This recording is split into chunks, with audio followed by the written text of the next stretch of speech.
उत्तर प्रदेश में हो रही राजनीतिक हलचलों पर देश ही नहीं अपितु विदेश की भी नजर रहती है और इन हलचलों पर बात करने के लिए हमारे साथ सुभाषपा के युवा नेता अरुण राजभर हैं। उनसे बात करेंगे। अरुण जी, सबसे पहली बात करते हैं नगर निकाय चुनाव पे। जिस तरीके से हाईकोर्ट का ओबीसी आरक्षण को लेकर फैसला आया, उसके बाद सरकार ने अपना रुख तय किया कि बिना आरक्षण दिए हम चुनाव नहीं कराएंगे। लेकिन जो विपक्षी पार्टी है वो अब पिछड़ा विरोधी होने का भाजपा पर आरोप भी लगा रही है।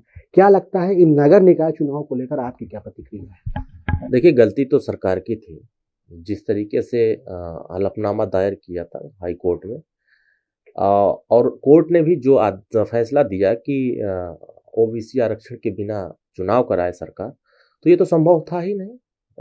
पिछड़ों का आरक्षण लागू नहीं करेंगे तो पिछड़े इनके साथ रहेंगे ही नहीं। और जब सरकार गलती करती है तो सरकार ही तो हाई कोर्ट सुप्रीम कोर्ट जाएगी, और माननीय सुप्रीम कोर्ट में सरकार गई।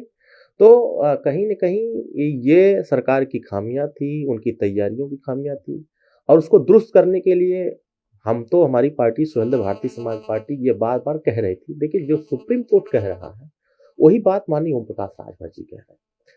सुप्रीम कोर्ट ये कह रहा है कि जो अति पिछड़े वर्ग हैं उनको राजनीतिक भागीदारी मिलनी चाहिए, और माननीय ओम प्रकाश राजभर भी यही कह रहे हैं कि अति पिछड़े लोगों को भी राजनीतिक भागीदारी मिलनी चाहिए। ये मिलेगा कैसे?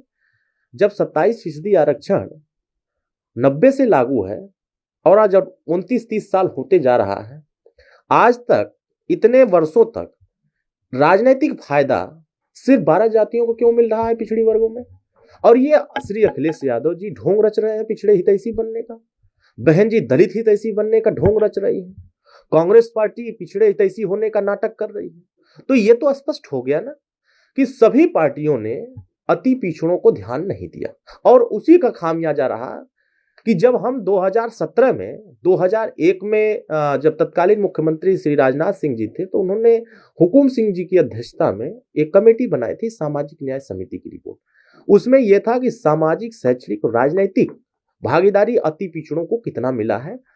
तो उसी आधार पर 3 अक्टूबर 2013 को इलाहाबाद हाई कोर्ट ने तत्कालीन राज्य सरकार श्री अखिलेश यादव जी को एक टिप्पणी किया, और वहां एक आदेश जारी किया कि जो अति पिछड़ी जातियां हैं उनको आरक्षण का लाभ कोई भी सरकार बनी है नहीं लेने दिया है। चाहे वो भर्ती हो, चाहे वो लेखपाल की भर्ती हो, चाहे सिपाही की भर्ती हो, चाहे बीडीओ की भर्ती हो, चाहे तहसीलदार की भर्ती हो, चाहे डीएम बनाने का हो, चाहे एसपी बनाने का, जो भी भर्ती प्रक्रिया हुई है उसमें सिर्फ 12 जातियां ही कब्जा जमाई है 27% आरक्षण का। बाकी शेष जातियां इससे वंचित रही हैं।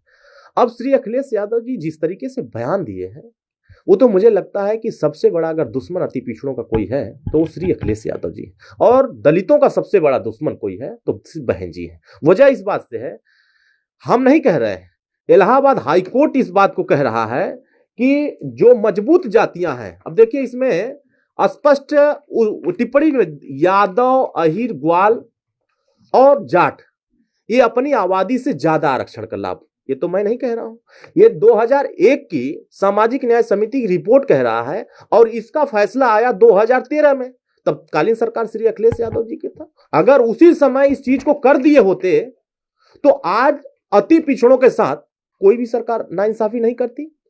इसी बात को लेकर 2017 में जब माननीय ओम प्रकाश राजभर जी सरकार में मंत्री बने, तो उन्होंने रिटायर्ड आईएएस थे राघवेंद्र सिंह, कमेटी बनाई, और उसमें इन्होंने कहा कि जो अति पिछड़े वर्ग के लोग हैं 7% में मजबूत पिछड़े वर्ग को रखा जाएगा, 9% में अति पिछड़े जो कमजोर वर्ग हैं उनको रखा जाएगा, और जो एकदम कमजोर वर्ग है अत्यधिक पिछड़ा वर्ग में 11% रखा जाएगा। जब इसको लागू कराने के लिए 18 महीने माननीय ओम प्रकाश राजभर जी सरकार से, केंद्र सरकार से लड़ाई लड़ते रहे, तब तो श्री अखिलेश यादव जी और बहन जी साथ नहीं दिए।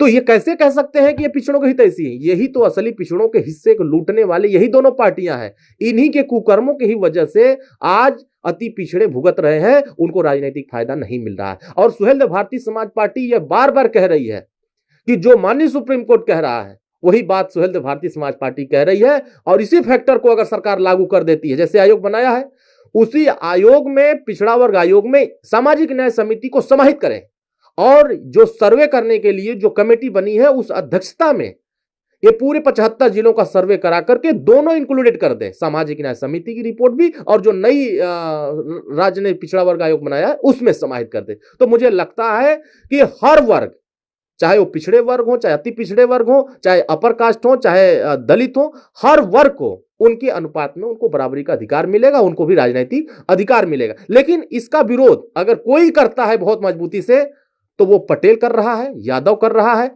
और कुर्मी कर रहा है, और जाट कर रहा है। जो लूट रहा है इनका अधिकार, वो क्यों चाहेगा कि अति पिछड़े लोगों में राजभर को, मैं तो दावे के साथ कहता हूं, कोई भी राजनीतिक दल 57 से चुनाव हो रहा है, एक बंजारा को बता दें जिसको विधायक का टिकट मिला हो, जिसको राज्यसभा का टिकट मिला हो, जिसको एमएलसी का टिकट मिला हो, जिसको उत्तर प्रदेश के सांसद का टिकट मिला हो। पूरे देश में राजनीति करने वाले लोग अति पिछड़ों पर राजनीति करते हैं। जब इनको राजनीतिक फायदा देना होता है तो इनसे मुकर जाते हैं। 2022 में श्री अखिलेश यादव जी के साथ जब हम गठबंधन में थे, तब भी हम यही बात कह रहे थे कि आपको बंजारा को टिकट देना चाहिए, आपको अर्कवंशी को टिकट देना चाहिए, आपको कश्यप को टिकट देना चाहिए। जानते हैं क्या कहा श्री अखिलेश यादव? उन्होंने कहा कि ये तो ऐसे ही वोट देते हैं, इनको टिकट देने की बात का क्या कर रहे हैं। और आज क्या कह रहे हैं कि अति पिछड़ों का हक भाजपा लूट रही है। भाजपा नहीं लूट रही है, श्री अखिलेश यादव जी लूट करके अपनी जाति को पहुंचा चुके हैं। इसलिए वो लूटने वाले लोग उसको छोड़ नहीं रहे हैं, इसीलिए उन तक पहुंच नहीं रहा है। इसीलिए तो बार बार हम कह रहे हैं सामाजिक न्याय समिति की रिपोर्ट लागू करने के लिए आप सत्र बुलाइए, और सत्र बुला करके इस मुद्दे पर चर्चा करा करके और ये कहिए कि हम सामाजिक न्याय समिति रिपोर्ट लागू करने के लिए हम सरकार के साथ है, अगर सरकार इस पर पहल करती है तो हम इनका समर्थन करते हैं। देखिए, जवाब देने के लिए अति पिछड़े वर्ग को हिस्सेदारी देने से कोई रोक नहीं पाएगा, लेकिन ऐसा ये नहीं करेंगे क्योंकि ये दुश्मन है, और यही दुश्मनी की वजह से अति पिछड़े आजादी के बाद से अब तक धोखा खाते आए। ये बात हुई आरक्षण की। अब बात आती है समाजवादी पार्टी बनाम सुहेल देव भारतीय समाज पार्टी। कई चीजें जो है वो निकल कर सामने आई। एक स्टिंग ऑपरेशन सामने आया, फिर सपा कार्यालय के बाहर एक पोस्टर लगाया गया जहां पर लिखा गया कि ओम प्रकाश राजभर का समाजवादी पार्टी कार्यालय में आना प्रतिबंधित है। देखिए, उत्तर प्रदेश में जिस तरह सुहेल देव भारतीय समाज पार्टी की देश में जिस तरह लोकप्रियता बढ़ रही है, माननीय ओम प्रकाश राजभर जी अति पिछड़े ही नहीं, वंचित समाज के हर वर्गों के लिए जिस तरह मुखरता से आवाज उठा रहे हैं। श्री अखिलेश यादव जी जब 69,000 शिक्षक भर्ती घोटाला हुआ, राज्य पिछड़ा वर्ग आयोग माना, राष्ट्रीय पिछड़ा वर्ग आयोग माना, और सरकार ने भी माना कि नहीं इनके साथ नाइंसाफी हुई है, तो फिर माननीय ओम प्रकाश राजभर जी जब इनको लेकर के मुख्यमंत्री से मिलने की बात कहे, हम तो मुलाकात करके कि इनके मुद्दे पर पहल कर रहे हैं। श्री अखिलेश यादव बहन जी इसको सिर्फ ट्विटर पर ला करके समेट कर रखना चाहते थे। हम तो दावे के साथ कहते हैं, अगर उनके पर हिम्मत है अपने दामाद और अपने रिश्तेदारों को भूमाफिया से बचाने के लिए, ये चले जाते हैं मुख्यमंत्री से मिलने के लिए, लेकिन अति पिछड़ों के साथ जब अन्याय होता है तो उसको न्याय दिलाने के लिए मुख्यमंत्री से मुलाकात नहीं करते हैं। तो इनकी जिम्मेदारी होती है कि इनको मुलाकात करना चाहिए। देखिए, हम तो छोड़ दे, राजभर छोड़ दीजिए, मुसलमान 18-19% उत्तर प्रदेश में है, और ये बड़ी मजबूती से समाजवादी पार्टी का चहेता बना करके लोग रखा करते हैं। जो समाज लंबे समय से समाजवादी पार्टी के साथ खड़ा रहा, जो अपने बाप का नहीं हुआ, वो मुसलमानों का कैसे हो सकता है, वो पिछड़ों कैसे हो सकता है। और यही 19% मुसलमानों को, जो आजादी से पहले 18% नौकरियों में हिस्सेदारी थी, इनकी सरकार में 1% भी हिस्सेदारी नहीं था। जब सरकार थी तो कहा हम 18% आरक्षण देंगे, कहा था कि नहीं कहा था श्री अखिलेश यादव जी ने, लेकिन दिया कितनी बार? 1% भी नहीं दिया। तो जो मुसलमानों का नहीं हुआ वो पिछड़ों का कैसे हो सकता है? तो इसीलिए वो बोर्ड लगा के कह रहे हैं कि हमारे यहाँ मुसलमानों का आना वंचित है, क्योंकि हम मुसलमानों के साथ नहीं है, वहां अति पिछड़ों का आना वंचित है, इसलिए हम वहां बोर्ड लगाकर खड़े हैं, क्योंकि ये जमीन लूटने वाले हैं, ये थाने पर दलाली करने वाले लोग हैं, और ये पूरी तरह भ्रष्टाचार और गुंडई या दबंगई और इनका जो चरित्र रहा है, एक तरीके से अपराधियों के संरक्षण देने का, आतंकवादियों का मुकदमा वापस करने का, और गुंडई जैसा चरित्र बना करके ये उत्तर प्रदेश के गरीबों का जमीन लूट करके वहां बोर्ड लगा देते थे कि ये आपका जमीन नहीं है, मेरा जमीन है, तुमको कुछ करना हो जाओ कर लो, अब तुमको जमीन नहीं मिल सकती। जो गरीबों का जमीन लूट सकता है तो वो बोर्ड लगा के तो कह ही रहा है मेरे पास मत आना, यहां तुम्हारा कोई स्थान नहीं है। तो ये हमारे लिए नहीं कह रहे हैं, ये उत्तर प्रदेश के उन मुसलमानों के लिए कह रहे हैं, उन अति पिछड़े समाज के लिए कह रहे हैं, उन गरीबों के लिए कह रहे हैं कि अब हमारे समाजवादी पार्टी कार्यालय में तुम्हारी कोई जगह नहीं है, अब मैं सिर्फ और सिर्फ यादव और कुछ मुसलमानों का नेता बन के रहना चाहता हूं, बाकी मुझे किसी की जरूरत नहीं। एक सवाल और है, अखिलेश यादव ने ऐलान किया है कि 27 जनवरी को वो अयोध्या जा रहे हैं, अयोध्या के व्यापारियों से मुलाकात करेंगे, कि उनके कार्यालय में अयोध्या के कुछ व्यापारी आए थे जो उनके सामने रो रहे थे कि मुआवजे के नाम पर उनको केवल चंदा दिया जा रहा है। वहीं बहुजन समाज पार्टी की आज एक बड़ी बैठक है, आगामी चुनावों को लेकर पदाधिकारियों से मायावती बैठक कर रही है। इसके साथ ही एक रैली भी निकलने वाली है, यात्रा भी निकलने वाली है, संविधान बचाओ आरक्षण बचाओ। ये निकलने वाली समाजवादी पार्टी की तरफ से, तो इन सब घटनाक्रमों पे क्या कहेंगे? देखिए, आरक्षण लूटने वाले अगर यात्रा निकाल रहे हैं तो पहले भी यात्रा निकाल के देखे हैं। अभी तिरंगा यात्रा इन्हीं लोगों ने निकलवाया था ना। क्या उसका स्थिति रहा है? सड़क पर आदमी नहीं मिल रहे थे और गांव में जाने को तैयार नहीं थे, तो पता चल गया इनकी हैसियत क्या है। जनता इनके साथ जाने को तैयार नहीं है और ये लाख यात्रा निकाल रहे हैं। जिन लोगों के अंदर दहशत भर चुका है, जिन समाज में नफरत समाजवादी पार्टी के लिए भर चुका है, वो इनकी यात्रा में शामिल नहीं होगा। आरक्षण लूटने वाले, जमीन कब्जा करने वाले, थाने में प्रताड़ित करने वाले और गरीबों के साथ शोषण करने वाले अब ये कहें कि मेरे साथ आ जाओ, तो मुझे नहीं लगता है कि ये सभी वर्ग के लोग इनके साथ जा रहे हैं। सुहेलदेव भारतीय समाज पार्टी इनकी लड़ाई बहुत मजबूती से लड़ रही है, चाहे वो आरक्षण का मुद्दा हो, चाहे उनके घरेलू बिजली के बिल माफी का मुद्दा हो, चाहे एक समान अनिवार्य फ्री शिक्षा का मसला हो, चाहे जातिवाद जनगणना का मसला हो, और चाहे उत्तर प्रदेश में जुल्म, जाति, अन्याय, अत्याचार जिस समाज के साथ हो रहा है उनके दुख सुख में खड़ा होने का हो। हर समस्या के साथ माननीय ओम प्रकाश राजभर और सुहेलदेव भारतीय समाज पार्टी खड़ी है। इसीलिए समाजवादी पार्टी बहुत बौखलाई है, भयभीत है, डरी हुई है, क्योंकि अब मुसलमान भी अब इनसे दूरी बना रहा है। देखिए, पसमानदा मुसलमान बड़ी संख्या में, बीजेपी एक अभियान चला रही है। अब तो जो कल तक ये डरा कर रखा करते थे कि नहीं मुसलमान भाजपा से डरा कर रखे थे, अब तो भाजपा के प्रदेश अध्यक्ष कह रहे हैं कि हम मुसलमानों को टिकट देंगे। अब वो मुसलमानों को टिकट देंगे तो ये कैसे कहेंगे कि मुसलमान को वोट मत दो?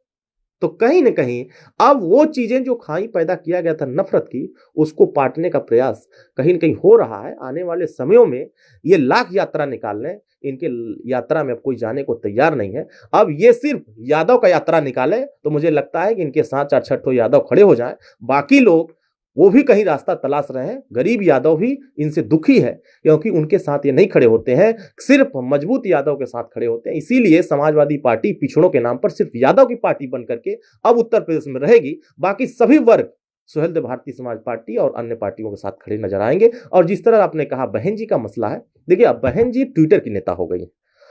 दलित भी अब ये आपस में मंथन कर रहा है। हर चुनाव में देखिए समीकरण उनका घटता जा रहा है, वोट परसेंटेज घटता जा रहा है, और नेतृत्व की जो क्षमता थी वो अब पूरी तरीके से एक कमरे में कैद हो चुकी है। तो जब नेतृत्व ही ट्विटर और कमरे में कैद हो जाता है तो समाज भी अपना रास्ता दूसरी जगह चुन लेता है। और उसी का नतीजा रहा है कि बहुजन समाज पार्टी उत्तर प्रदेश की 403 सीटों में जो प्रचंड बहुमत की सरकार बनाती थी, वो एक सीट पर आके सिमट गई है। उससे बड़ी पार्टी उत्तर प्रदेश में सुहेलदेव भारतीय समाज पार्टी हो गई है। तो इनका वोट परसेंट भी घट रहा है और इनका जनाधार भी घट रहा है और इनके कार्यकर्ता भी हताश होते जा रहे हैं। और इनके साथ जो पिछड़ों के साथ सपा ने किया है वही काम दलितों के साथ बहन जी ने किया है। उसी का नतीजा है कि न इनके साथ अब बांसफोर जाना चाहता है, न इनके साथ दुसाध जाना चाहता है, न इनके पास खरवार जाना चाहता है, न इनके साथ पासी जाना चाहता है, न इनके साथ जो है नट जाना चाहता है, इनके साथ मुसहर जाना, इनके साथ सारे अति दलित अब बहुजन समाज पार्टी के साथ नहीं जा रहे हैं। कहीं न कहीं वो भी अपने दुख सुख में खड़ा होने वाले नेता के साथ जा रहे हैं। वो अपने हक अधिकार की लड़ाई लड़ने वाले नेता माननीय ओम प्रकाश राजभर जी के साथ खड़ा होना चाह रहे हैं और वो खड़े हो रहे हैं। तो अब ये कमरे में कैद होकर के अब वो अगर बैठक करें चाहे कुछ भी करें, अब उत्तर प्रदेश में सपा और बसपा के लिए राजनीतिक जो जमीन है वो पूरी तरीके से समाप्ति की तरफ जा रही है। आने वाले समयों में सुहेलदेव भारतीय समाज पार्टी 2 नंबर की पार्टी बनकर के उत्तर प्रदेश में राजनीति करेगी। यात्रा की बात हो रही है तो एक यात्रा और उत्तर प्रदेश पहुंच रही है, भारत जोड़ो यात्रा राहुल गांधी की है और कई किलोमीटर चल के वो पैदल आ रहे हैं। उत्तर प्रदेश की सीमाओं में भी प्रवेश करने जा रही है यात्रा और कहा यह जा रहा है कि इसमें अन्य दल भी जो है वो शामिल होंगे। आपका क्या स्टैंड है? देखिए, हमारे यहाँ श्री सलमान खुर्शीद जी का फोन आया, हमारे पास भी फोन आया, माननीय राष्ट्रीय अध्यक्ष जी के पास भी फोन आया। उन्होंने आग्रह किया कि हमारी यात्रा में शामिल होइए। देखिए, हमारा एक अलग यात्रा चल रहा है। हम महिला हक अधिकार महारैली कर रहे हैं। 8 तारीख को हमारा बस्ती में एक महिला हक अधिकार महारैली है, हम उसकी तैयारी में लगे हुए हैं। कांग्रेस पार्टी अपना अभियान चला रही है, सुहेलदेव भारतीय समाज पार्टी अपना अभियान चला रही है, बाकी दल अपने अपने अभियान चला रहे हैं। लेकिन अगर वो आमंत्रण दे रहे हैं तो हमारे कार्यकर्ता, हमारे जिम्मेदार पदाधिकारियों से हम लोग राय मशवरा करेंगे, चर्चा करेंगे। जैसा कार्यकर्ताओं का रुझान होगा, जैसा उनका राय होगा, उस पर विचार किया जाएगा। लेकिन अभी किसी प्रकार कोई निर्णय नहीं हुआ है। निर्णय होने के बाद ही उस यात्रा में जाने और न जाने का हम बताएंगे। लेकिन अभी हमारी पूरी तैयारी अपने कार्यक्रमों पर है, अपने संगठन के मजबूती पर है। और आने वाले समयों में जो चुनाव का तैयारी है, लोकसभा और नगर पंचायत, उस तैयारी में हमारे कार्यकर्ता पूरी ताकत लगा करके अभी काम कर रहे हैं। एक आखिरी सवाल है, ग्लोबल इन्वेस्टर समिट को लेकर तैयारियां तेज हो गई हैं। मंत्रियों का एक कुंबा विदेश दौरे पे था और अब देश के निवेशकों को रिझाने के लिए भी जिम्मेदारी जो है वो मंत्रियों को, कार्यकर्ताओं को दे दी गई है। ग्लोबल इन्वेस्टर समिट को लेकर क्या कहेंगे? देखिए, हर सरकार, कोई भी सरकार हो, सुहेलदेव भारतीय समाज पार्टी की भी जिस दिन सरकार बनेगी तो हम विदेशी जो पूंजीपति हैं उनको भी निवेश करने के लिए हम उत्तर प्रदेश में बुलाएंगे। देखिए, जब तक विदेशी ताकतें उत्तर प्रदेश में नहीं आएंगी तब तक उत्तर प्रदेश का डेवलपमेंट जो गति है वो नहीं बढ़ेगा। अगर हम कोई एक टारगेट लेके चल रहे हैं कि हमको फलाना ट्रिलियन डॉलर इकोनॉमी बनाना है, इतना डॉलर, तो वो उत्तर प्रदेश में सिर्फ करने से नहीं होगा, हमें दूसरे देशों का भी सहारा लेना पड़ेगा। तो जो पूंजीपति हैं, जो उद्योगपति हैं, और राज्य सरकार के मंत्री गए और वहाँ से MOU साइन करा करके आए हैं, तो मुझे लगता है अगर निवेश उत्तर प्रदेश में होगा तो उत्तर प्रदेश का ही विकास होगा।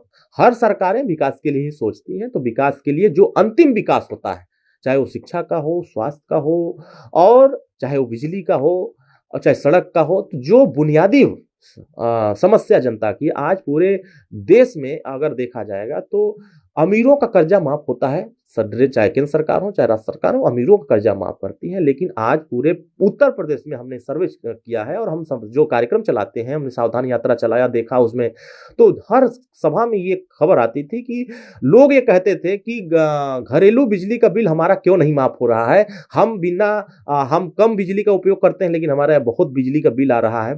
पूंजीपतियों का अगर माफ हो सकता है कर्जा, तो उत्तर प्रदेश में भी घरेलू बिजली का बिल माफ होना चाहिए। ये सरकार अगर इस पे गंभीरता लाती तो मुझे लगता है गरीबों का भला होता और गरीबों के साथ इंसाफ मिलता। देखिए, आज भी इंफ्रास्ट्रक्चर उत्तर प्रदेश के हर स्कूलों में अगर आप जाकर देखेंगे तो आज भी गरीब के बच्चे टाट पे बैठ के पढ़ने को मजबूर है। अगर देश की ताकतें, विदेशों ताकतें अगर यहाँ अगर निवेश कर रहे हैं, तो सरकार का ध्यान अगर शिक्षा पर जाए तो अच्छे टीचर की व्यवस्था कराए, अच्छे टेबल बेंच की व्यवस्था कराए, ब्लैक बोर्ड की व्यवस्था कराए, अच्छे भवन का निर्माण कराए, तो मुझे लगता है कि प्राइवेट की जो सुविधाएं हैं अगर वो सरकारी व्यवस्थाओं स्कूलों में मिले तो उत्तर प्रदेश के बच्चे प्राइवेट में महंगे फीस होने की वजह से वो अपने बच्चों को नहीं पढ़ा पाते हैं। सरकारी में अगर वो कम दरों पर अगर पढ़ाई हो, अच्छे टीचर की व्यवस्था हो, तो मुझे लगता है जब शिक्षा समाज में बेहतर होगा तो वो प्रदेश के निर्माण में अपने योगदान करेंगे और उत्तर प्रदेश में एक विकास के रास्ते पर ले जाने के लिए उनका भी योगदान होगा। तो ये जितने भी निवेशक आ रहे हैं या जो इन्वेस्टर समिट का जो प्रोग्राम चल रहा है, अगर इसमें सरकार का ध्यान, शिक्षा और स्वास्थ्य एक बहुत बड़ा मुद्दा है, अगर इस पे सरकार का ध्यान और उस पर बजट खर्च करके इस पे व्यवस्था बदलने अगर काम करें, तो मुझे लगता है कि उत्तर प्रदेश के विकास में और देश के विकास में जब तक गांव का अंतिम पायदान पर खड़ा व्यक्ति विकास रास्ते में नहीं जाएगा, तब तक उत्तर प्रदेश और देश का विकास आगे नहीं बढ़ेगा। तो गांव में जो शिक्षा स्वास्थ्य की बुनियादी समस्या है उसको दूर करने के लिए, बिजली के बिल माफी की समस्या दूर करने के लिए सरकार इस बजट में, जैसे विदेशी आ रहे हैं निवेश करने, अगर उसमें पैसा इसमें लग रहा है, इंडस्ट्री लगे, कारखाने लगे, जो यहाँ से उत्तर प्रदेश के लड़के पलायन कर रहे हैं दूसरे राज्यों में, वो पलायन कैसे रुकेगा, उसके लिए हमको कल कारखाने लगाने चाहिए। सरदार पटेल जी की सोच को आगे बढ़ाना चाहिए, महात्मा गांधी जी की सोच को आगे बढ़ाना चाहिए, बाबा साहब अम्बेडकर की सोच को बढ़ाना चाहिए,